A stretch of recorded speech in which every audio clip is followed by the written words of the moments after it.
My sister became a monk. She just left one day. My father just came and sat on one chair. He just wept and wept and wept for 3 days. Nothing wonderful can ever happen if you go by those emotions. You wouldn't have a Gautama. Jesus said, I have no mother. That doesn't sound gentle at all. But that's how it is. You have to see whether this is really what you want to do or is it just a whim. There's a place called Hazar Hat Kali. That's an incredibly powerful place. The priestess who is there, wow. She's a goddess herself. Linga Bayravi is that kind of energy that people could use it for many things. People start thinking that Linga Bayravi is far more powerful than Dhyana Linga.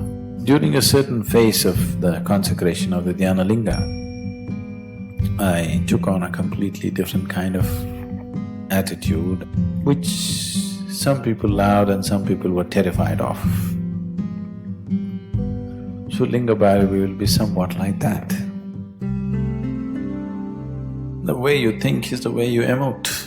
Emotion is just the juicier and heavier part of the thought. Emotion doesn't need any handling. If you keep your thought on track, emotion will follow. Namaskaram, Sadguru. How do I make my family understand my longing for the ultimate without hurting them?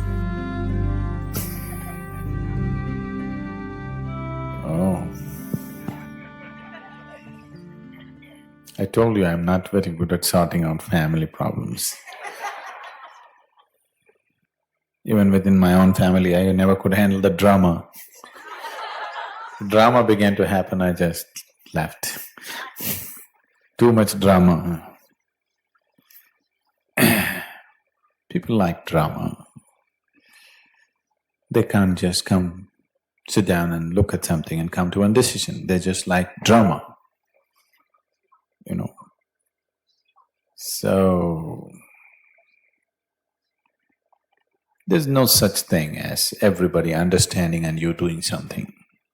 There's no such thing.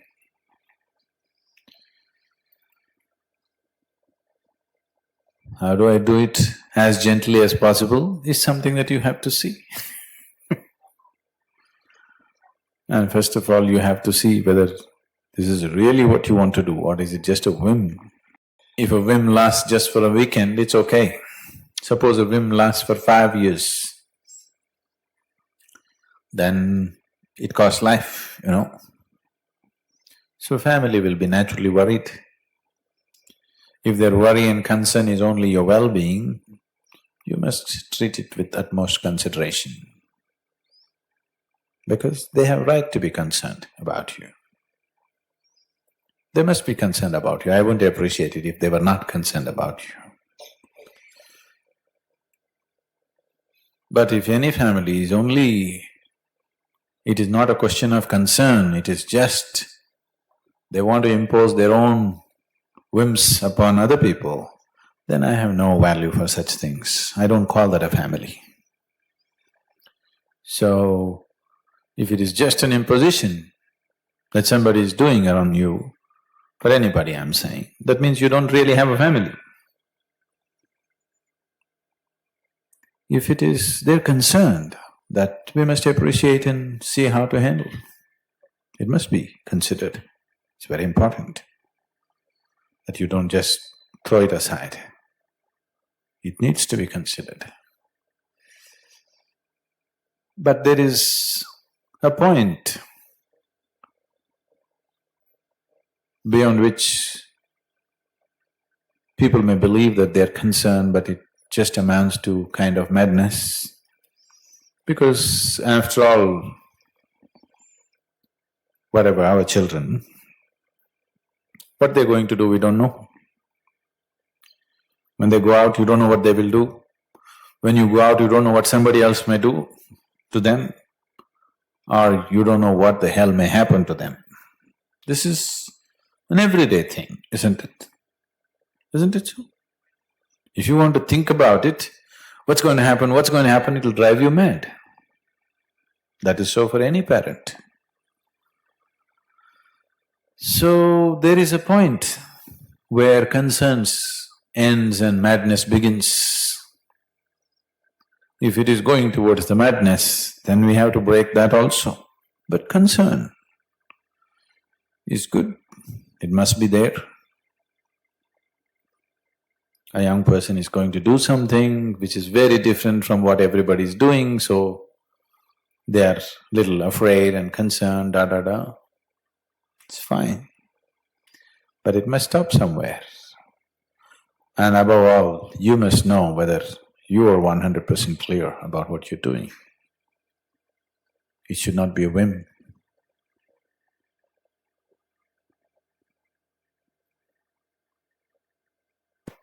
There's no such thing as making everybody understand.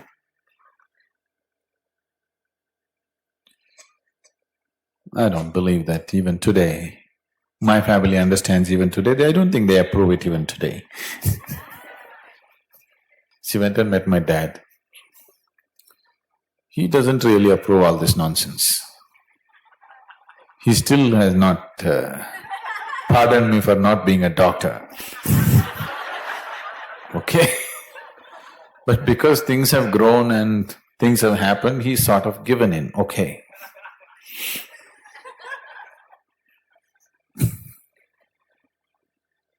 But still not the real thing. Okay. So there is no such thing as making everybody understand. So if I should not hurt my father, you understand? I wouldn't be here and your father wouldn't have any problems either. It's a chain, you know.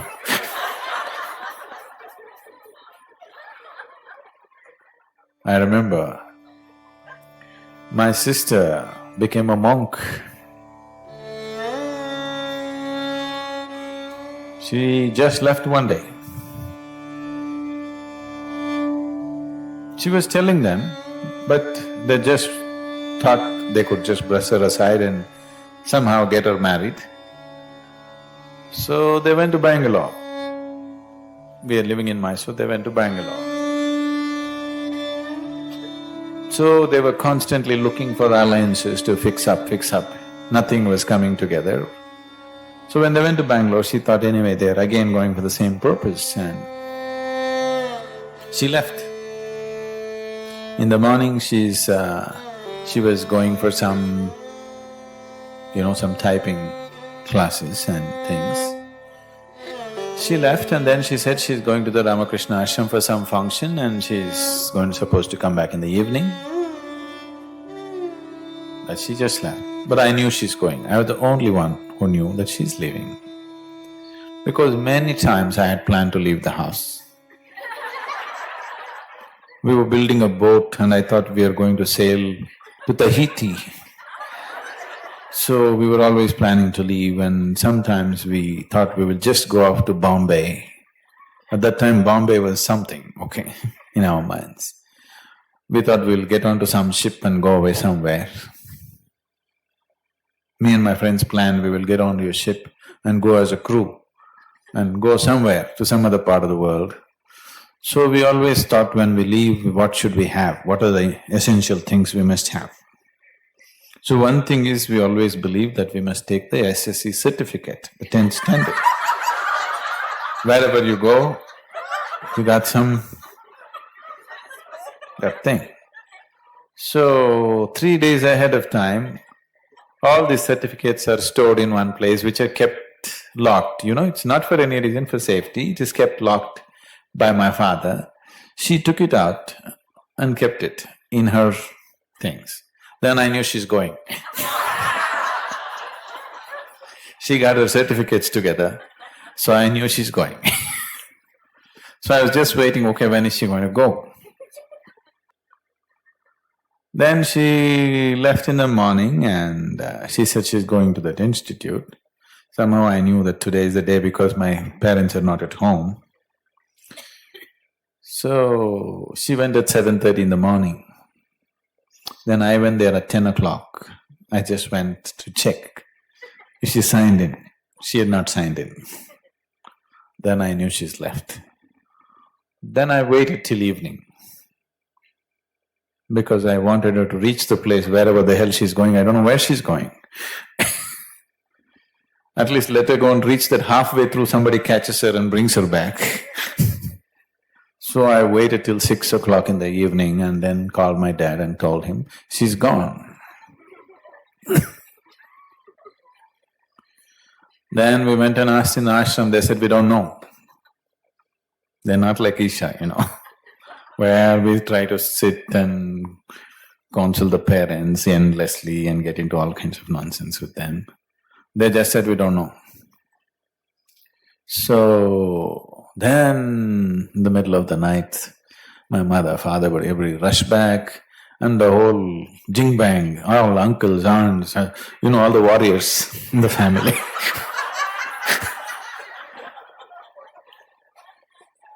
They all came, big noise. I remember my father just came and sat on one chair and he just didn't get up from that place for 3 days. He just sat there. I'd never seen him like that. He just wept and wept and wept for 3 days. He just was almost paralyzed, he just sat there. I know the man went through enormous pain. So they went, she had gone to Kerala, Trishur, so this whole army of people went there. They said, we're going to do this, we're going to do that. And they went there. There they went and they didn't open the gates. They just stood at the main gate for 2 days and they came back. They just didn't open the gates. So this whole brave army that went, totally defeated, they came back. And my dad just sat like this. 3 days. And after some time, of course, he recovered and this and that. He was totally heartbroken. But now, after a year or so, he's extremely proud of her. He's very proud, he's talking to everybody, my daughter, like she's taken sannyas. He's suddenly very proud. So, I don't want to discuss me. I'm not talking lightly about their emotions and their pain and whatever. But if you go by that, nothing will ever happen on this planet.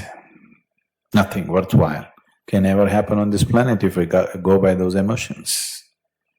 Nothing new can ever happen.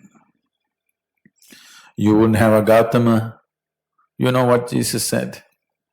He was in a crowd of people and somebody said, your mother has come, make way, his mother is coming. Jesus said, I have no mother. Who is that woman? That doesn't sound gentle at all. But that's how it is. So, there is a point till which you consider the concern of people around you.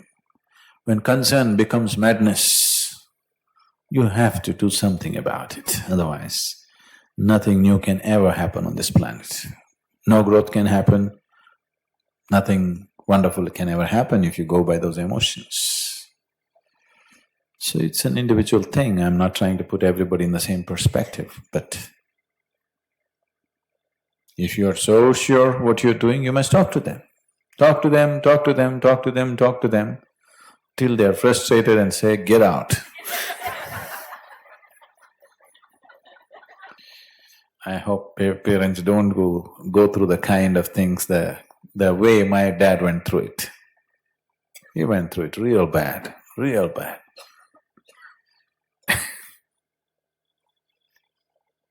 Nobody had ever seen him like that. He just sat like this, broken. Namaskaram, Sadguru. How can I handle my emotions gracefully? How to handle emotion? The way you think is the way you emote. If you think something is good, sweet emotions will come forth. If you think something is horrible, nasty emotions will come forth. It's not any different. Emotion is just the juicier and heavier part of the thought.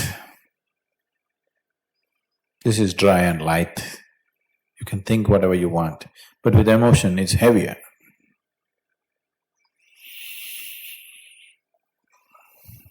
One day, a mother walked into the bedroom of her son and said, "Albert, yeah, wake up, it's 8:30 in the morning. You need to go to school."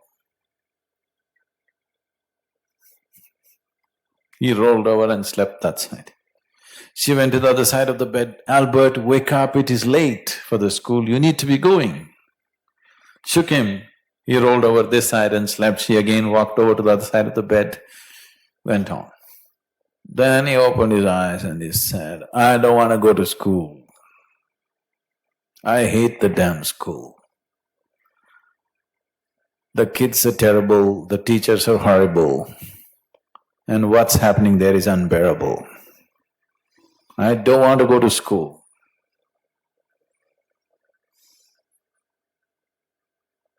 Then the mother said, "Albert, you are 43 and you are the headmaster."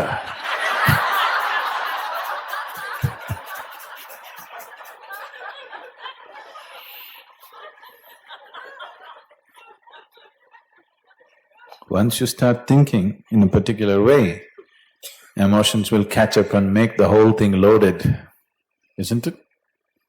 Initially when you think something, it's quite okay.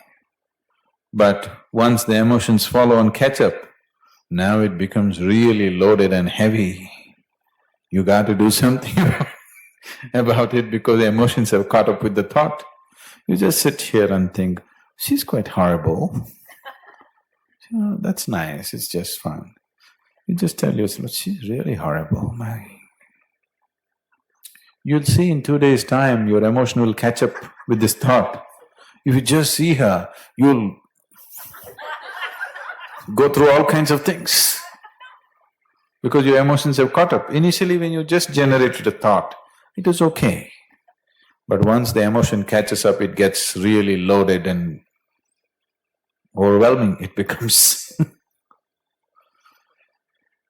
So, the same thing happens reverse also. You think, "Oh, she's really nice, really nice, really nice, really nice."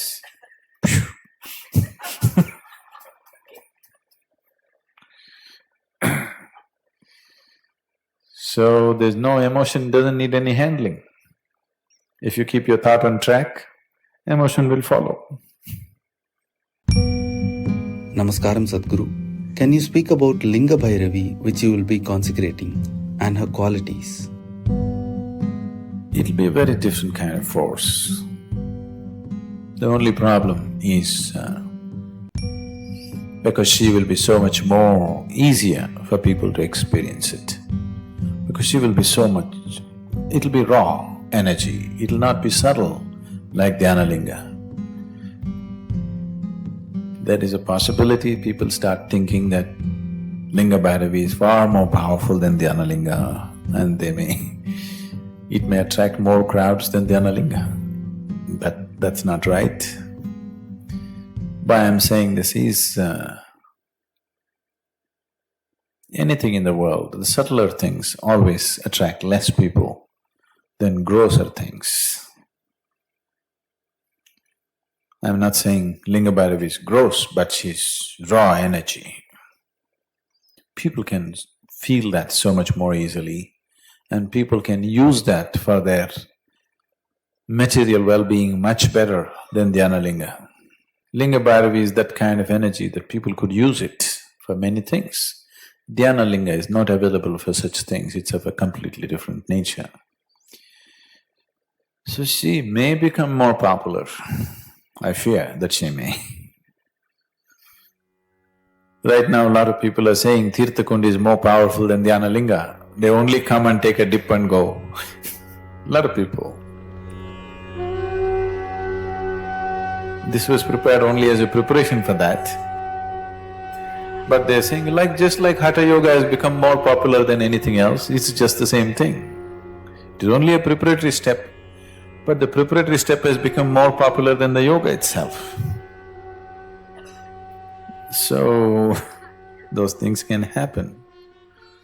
What is the essential nature of Linga Bayravi? She will not be like Kali, she will not ask for blood on a daily basis. She will be consecrated in a different way. She is also Mercury-based. So, because there is rasa, Mercury is referred to as rasa. Because of rasa, she won't need any outside help. But still, she will need some maintenance. Dhyana Linga doesn't need any maintenance. But this will need some maintenance. At least once a month she will need maintenance. If you talk about the science, it is just another kind of consecration, it is just very feminine. If you talk about the traditions, the Devi tradition is very much there. Goddess worship has been everywhere in the world, everywhere. In India, it's a very live force.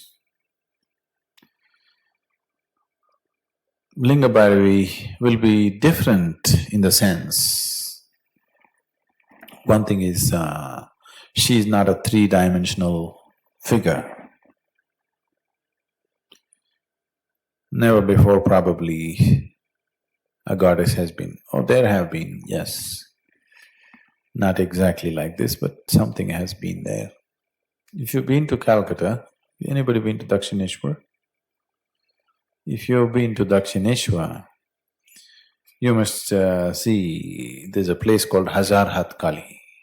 Been to Hazar Hath? Hazar Hath means 1,000 armed Kali. This is not even a three-dimensional figure again, it's just coming out of the wall. It's just maintained by one woman, barely known this place, it's deep inside some locality.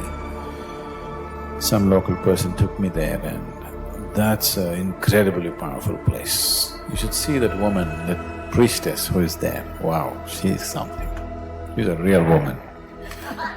You should see that woman, she is bursting like that. She's a goddess herself. She is really fantastic, that woman. So, Linga Bayravi will be very… It's very hard to describe these things, but during a certain phase of the consecration of the Dhyana Linga, I took on a completely different kind of attitude and character and energy about myself,